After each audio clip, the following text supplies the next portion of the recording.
All right, ladies and gentlemen, welcome aboard to the Sports Talk Nation. Michael Cohen here with you as we're going to talk about Super Bowl 60 as the Seattle Seahawks and Sam Darnold. That's right, that's Sam Darnold again as he gets his revenge. The Seahawks get the Super Bowl win in what had to be one of the worst Super Bowl games ever played. Can we just be honest? Can we just be fair and honest right there? That game between the Patriots and the Seahawks was rough to watch. It really was. Bad offenses, good defenses, great defenses, especially by Seattle, but bad offenses on both sides. Neither team could really move the football much at all. We had field goals all over the place. The game was 12-0 in the third quarter.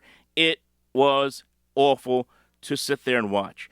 But through it all, and as this game came to an end and the season, this wild and ridiculous and bizarre 2025 NFL season came to an end, one man really has stood out of everything this entire year, this entire narrative, and it kind of is exemplifies everything that's going on this year, and that is Sam Darnold. Because here's a player, the former quarterback of, yes, the Jets, the Vikings, the Panthers, the 49ers, and he comes out of nowhere after getting released by the Vikings a year ago, goes to Seattle, takes over for another ex-Jet and Geno Smith in Seattle, and takes the Seahawks all the way to the Super Bowl and wins it. Nobody saw that coming. Nobody could have pictured it. Nobody could have imagined it. It's a great story in and of itself. That being said, I am so tired and sick and tired of the Same Ole Jets narrative and the thing that everyone just keeps harping on every second of every day that we have had this Super Bowl in our minds. Even going back to when Seattle, this goes back even to when Seattle beat the Rams in the regular season. End of the regular season, right? That 38-37 overtime game, classic game on a Thursday night. And ever since then, as you have like a team like the Jets sitting there at 3-14 and their season's over and done with, and you hear about all this stuff about Aaron Glenn being on the hot seat, all of a sudden that narrative then shifts over to what's going on in Seattle with what's going on with Darnold and taking that team to the playoffs, and all of a sudden Ole Jets takes it to the next level. And it's in so many ways the entire year while the Jets were floundering, it's felt like every single person that once was associated with the franchise was having an incredible year. Robert Saleh was having a big year in San Francisco. Now he's in Tennessee as a head coach again. You have Aaron Rodgers having a renaissance year in Pittsburgh. Leonard Williams, of course, a good year in Seattle as well. You have Devontae Adams putting up numbers in L.A. with the Rams. You have all these guys all associated with the Jets, even as we have coaching changes. As, again, Sutherland now head coach again with the Titans. Mike LaFleur, former Jet offensive coordinator, now head coach of the Cardinals. And guess what? He takes Nathaniel Hackett with him as well as his OC. So many crazy things that just seemed associated with the Jets, and you have the national media jumping all over it. And you have even Jet fans jumping all over it, and it's like, oh my God, just end it. Just enough. I can't stay. I just couldn't. I can't take it anymore. So it was just kind of this wild phenomenon that had carried us through this entire season. I will say this. To Darnold's credit, he didn't take the bait because you had so many opportunities. He could just go out there and said, join the crowd of LOL Jets and blast the Jets because they did get rid of him in 2021. But he didn't do that. He didn't do that at all. But the Jet fans decided to do that for him because I go over social media in the aftermath of that game, and you would have thought that the Jets had won the Super Bowl if you look at some of these Jet fans. It is literally insane. I understand. It's so bizarre. It is so wild. I'll just read some of these to you. Okay? In case, this one, Nicole Esther, in case you didn't believe me in my love for Sam before, I'll be rocking the black jersey to attend the Patriots funeral. And she has a whole bunch of Sam Darnold jerseys laid out on the couch. And then you have, let's see here. There was a few that were really, really out there.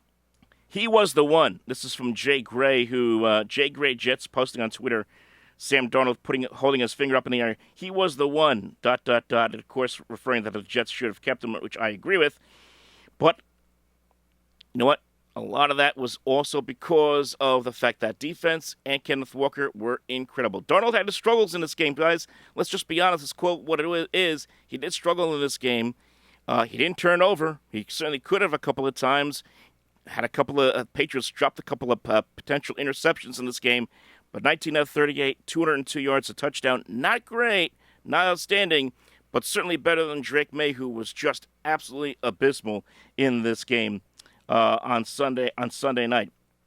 Then one of the ones that really takes the cake is, and look, I usually enjoy this guy's content on here, but Boy Green 25, my word, sir. My God, are you kidding? Sam Darnold and the Seahawks blowing out the Patriots in the Super Bowl. Every Jet fan on the planet, and he has the video from like 2010 or 2009 where the players chant, and the home of the Jets. What does this have to do with the Jets, beyond the fact that it's Sam Darnold? Come on, man, really? I understand, like, a lot of Jet fans are rooting for Sam Darnold. They want to see him succeed, but at the same time, it feels like a lot of this from Jet fans is rooted, deeply rooted, in their own personal anger and frustration at the franchise, and especially at ownership. And I totally understand that, but this is ridiculous because all it does is just feeds that narrative of LOL Jets, same old Jets, LOL. Enough. We need to get off of this. We need to run away. We need to get away from this. And I'm not saying that you have to go out there and root for the Patriots. You have to go out and root for the Patriots this weekend. I'm not saying that at all. And this Patriot team, a powder puff compared to the Patriot teams we have seen in years past. Okay, complete powder puff. You compare this to the Brady Belichick era, not even close. Those teams were incredible. When you think of those Patriot teams, they were seemingly unstoppable. And anytime you had a chance to go into Foxborough or even in a Super Bowl, whether you're the Giants, like they did twice, or even the Jets back in 2010, to go in there into Foxborough and win in a playoff game, loved it, absolutely loved it. But that's not the same Patriots team. Drake May is not Tom Brady. Mike Vrabel, great coach, but he's not Bill Belichick. So, I get it. You don't want to root for the Patriots. I'm not telling you to root for the Patriots, not telling you to root for Sam Darnold, but just kind of sit there like a cipher. Don't root for anybody. That's what I did. I didn't root for anybody because you know why? Because I knew one way or the other, you lose. You lose if you're a Jet fan. You're throwing your emotions into this. You lose. Either way, you lose. Sam Darnold wins and the Seahawks win. Great for him, and I'm so happy for him, and I'm happy for Leonard Williams and Jason Myers. These were other guys who were on the Jets not too long ago. But you lose as a fan because what did you gain from it? What do you gain from it? You gain nothing. You get absolutely nothing. It's just more same old Jets nonsense. And then, of course, the media jumps on that. And you have Colin Cowherd, you have Dan Orlovsky, you have all these other guys jumping on that this is the greatest redemption story ever, that this will be go down in history as the greatest performance. And a lot of it's all rooted into this same old Jet stuff. And even throughout the week, leading up to the Super Bowl, I hear more stuff, you hear more stuff about Sam Darnold and his time with the Jets than you do with the Panthers and the Vikings, and even the 49ers to a degree. Where is that outrage for the Vikings? Where is that outrage for the Vikings? Where is that outrage for the Panthers? There's some of it. There's some. But not as much as you see with regards to the Jets in regards to Sam Darnold. That's the thing that's really driven me crazy here over the last couple of weeks here. Pre-Super Bowl and now post-Super Bowl for that matter. And of course, do I get on Woody Johnson? Yes, I do. I totally understand where you Jet fans are coming from. I know what you're all thinking right now. I know what you're all thinking. But trust me, I know how you feel. I know how you feel. I know you're upset. We got to move on. It's bigger than this. Not trying to take anything away from Sam Darnold. I'm not trying to take anything away from him. He earned that Super Bowl championship. For him to do what he has done in his career, to go from the Jets to the Panthers to the Vikings, 49ers as well, one stop after another, from being given up on by the Jets in 2021 when they shouldn't have done that, and I agree with a lot of you fans out there, the Jets should never have given up on him, to going to the Panthers. That didn't work out. to going to the 49ers, where he had to basically be a third stringer and learn, go back into the playbook and try to figure out who he wanted to be as a player with no guarantee he would ever be a starter again. And then go to Minnesota, where he was expected to be the backup to J.J. McCarthy. McCarthy gets hurt. He takes over and takes that team to a 14-win season. He thinks he has a home then in Minnesota, but they pull the rug out from under him again. He goes free agent and goes to Seattle. That is an incredible story. I'm not going to take anything away from him. He deserves every bit of the accolades and kudos for what he has done. The Seahawks deserve all kinds of kudos and accolades for what they have done. But what this is, it's not a narrative of one team's misfortune, the way a lot of people want to keep playing it. This is about the problem that is ongoing in the NFL. And the problem in the NFL is impatience, to be very blunt.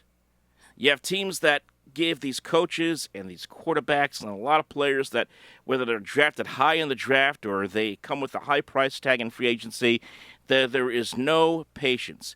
If you do not win within 1 to 2, maybe even 3 years, everybody is gone.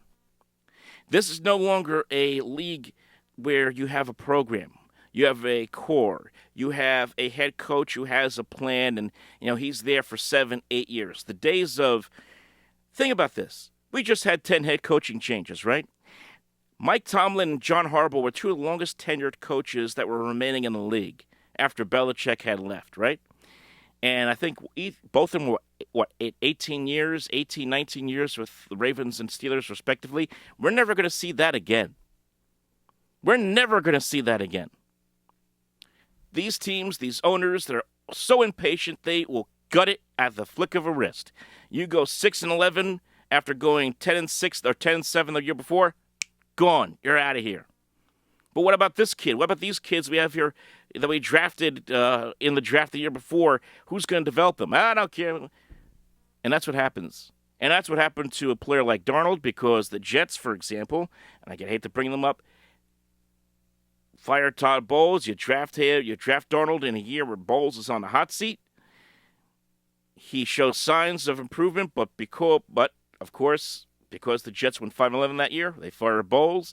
They mistakenly bring in Adam Gase, who ironically has found a way to get a job again in the NFL. He's now with the Chargers as a passing game coordinator. And I guess the Sam Darnold thing in the Super Bowl kind of opened a door to allow him back into the league.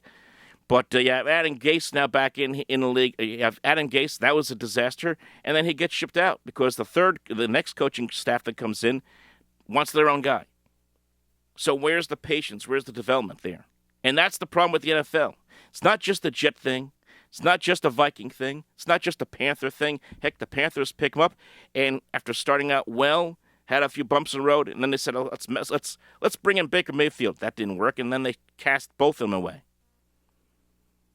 So it's a league-wide problem. League-wide. So I'm happy for Sam Darnold. I'm happy again for Jason Myers. I'm happy for Leonard Williams. But I think a lot of Jet fans out there are jumping on this to, again, vent their anger at the Jets. And it's not like Sam Darnold is the first and only former Jet player to go to and win a Super Bowl. It's been several others. Heck, even Todd Bowles, as an assistant coach with the Buccaneers 6 years ago, won a Super Bowl with the Buccaneers, just a couple years after getting fired by the Jets. And, of course, as I mentioned, you had Leonard Williams, who was also on this Seattle team, who was one of the Jets' top pass rushers. He now has a Super Bowl ring. So many guys. I could sit here and we could go through every single Super Bowl over the past, decade or so. We could probably pick apart and find 1, 2, 3, 4 guys who had associations with the Jets prior to their run to a Super Bowl that may have a ring. And, of course, one of them being Bill Belichick, but that's another story. But, my God, I can't sit here and tell you that I'm ecstatic. I can't sit here and tell you that I'm,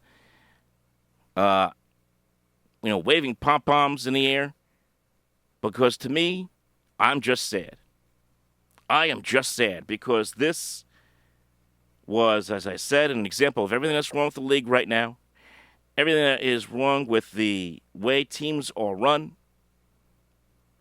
And I wish two things. One, as far as the Super Bowl is concerned, I wish we had a different Super Bowl. I wish we had the Rams and the Bills, or Rams and the Broncos, or something where we could have had, a better football game. I wish we had that.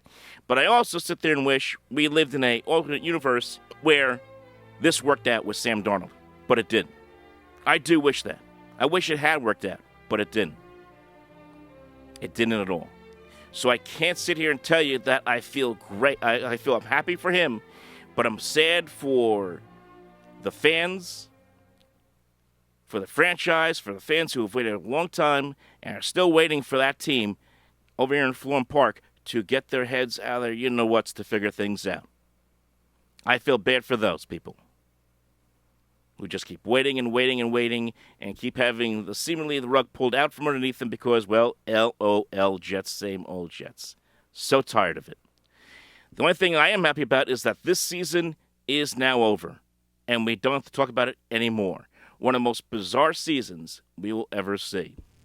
So congratulations to the Seattle Seahawks. Congratulations again to Sam Darnold and everyone associated with the Seahawks, head coach Mike Macdonald. They absolutely earned it, and they kicked the rear ends of a bad Patriots team in the Super Bowl. Congratulations. And for the rest of us, thank goodness this season is over.